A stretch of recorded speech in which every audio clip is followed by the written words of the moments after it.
There have been new developments in the research of rods. We now have footage of rods taken by infrared cameras that reveals what they look like in infrared.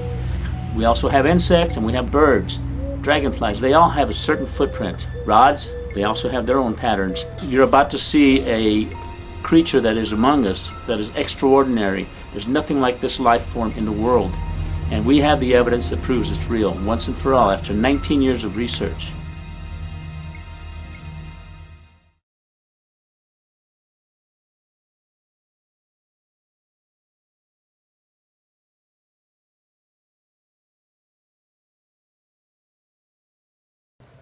What's up, dude? Hey, Joe. My name is Jose Escamilla. I'm a world-renowned filmmaker, UFO investigator. Oh, you're that guy that had that Roswell Rods documentary. Yeah, that didn't work out so good. No. Guess what? We have Do you know what that is? Well, let's explain to people what it is. Roswell Rods, this gentleman, I'm sure he's a very nice guy, made a documentary that I watched, and I was like, whoa, this is fucking crazy, where he was documenting all these things that are flying around us all the time that we don't see. These long, tubular, jellyfish-looking things that are flying at speeds that you can't see with the naked eye. And I saw this documentary, I'm like, that is incredible, that's amazing. And then a show called Monster Quest came along. And what they did is they set up two cameras. One of those super high-speed cameras that you use for like super slow-mo, where you see a guy get hit and spray flies. Well, they found out that what those tubes were just bugs. And then as bugs fly past the lens, it leaves a video artifact. So they showed two films, one of just the bugs flying around in the same location, and the other with a shitty camera that shows these tubes. Ever since I appeared on Monster Quest, I have been verbally attacked by people that hate me due to their viewing the episode on rods. I have received death threats, and my business has been greatly affected. I am setting the record straight once and for all, and I hope this film gets the exposure that Monster Quest received. Like, whoa, this is fucking crazy. Joe Rogan, this video is for you. On Monster Quest, the producers fooled people by bringing in experts and university professors who conducted camera tests. A perfect example is the indoor paintball camera test, where they set up a regular camcorder and they shot a high-velocity object, in this case a paintball, and it is recorded as an elongated blur. What Dr. Wu and the Monster Quest narrator did not disclose is that the camcorder was set at the auto normal setting, which is the fresh-out-of-the-box factory setting, as I mentioned earlier. Had they really wanted to be truthful with the paintball test, they would have set the camera using my scuff fishing protocol to the highest shutter setting. The Monster Quest producers knew what the result would have been.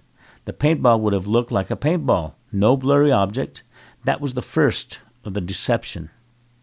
The next camera test was to be a broad daylight high-speed camera versus camcorder test at a bird watcher's backyard. The Monster Quest producers decided that hummingbirds are the closest thing to rods as far as wing flapping goes.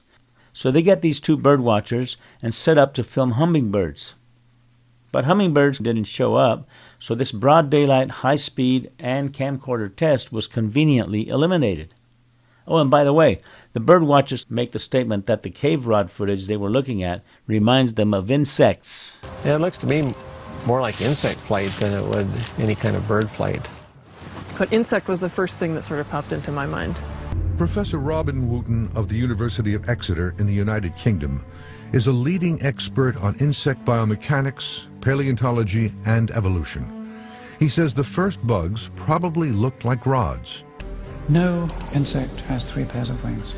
Maximum number of pairs of wings in any insect, known or modern or fossil, is 2 pairs. Dr. Wooten has seen all the rod images featured in this show and was asked, are any of these rods insects? There's nothing specifically insect about any of the shots I've seen. The stroke planes of insects tend to be down and forward and then up and back. Sometimes like that, but always in this sort of way. Never are they anything like that. The individual shots of these, some of these images in the Cave of the Swallows show the opposite. They show the wings apparently up there at the top of the stroke and down there at the bottom of the stroke. And that would not fit with any insect that I know of. I don't think these are performing powered flight at all. I don't think they fit in with any known way of propelling an object through air. But they're not beating wings, they're not operating in the way that insects would. In my view, these are projectiles.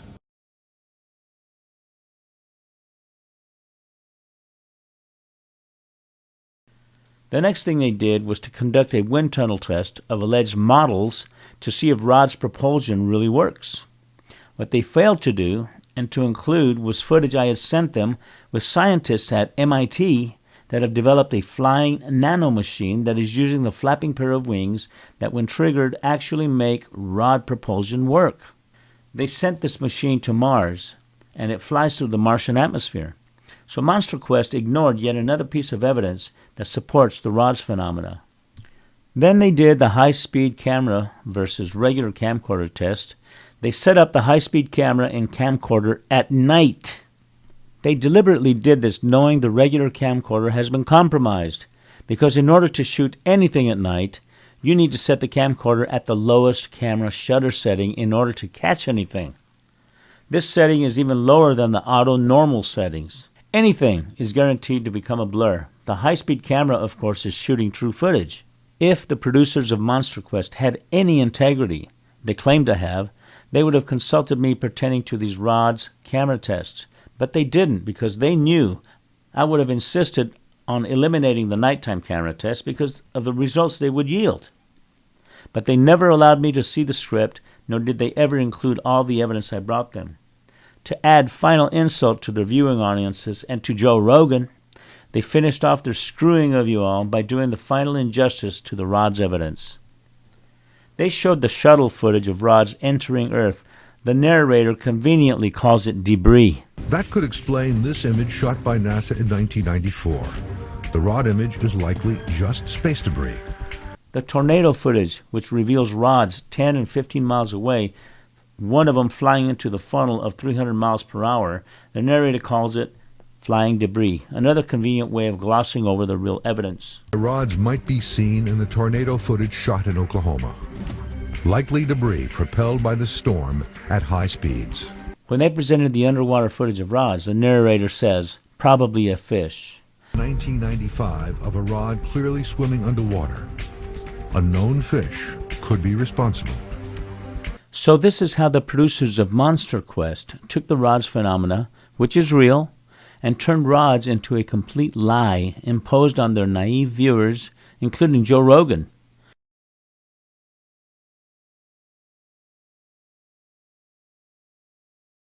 Jose, what I need you to do is mushrooms. That's what I need you to do.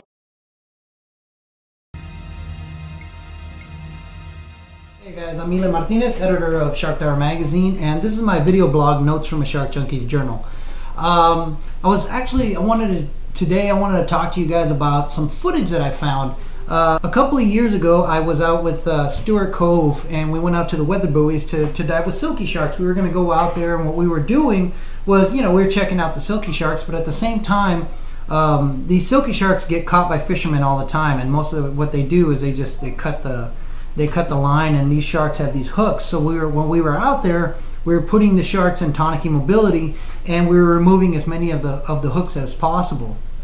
So later, when I'm reviewing the footage, I wanted to go through it and see what we had, some great stuff of silkies, and then while I was going through the footage, I was going frame by frame, I found something in the footage that really kind of intrigued me, and I wanted to figure out what it was.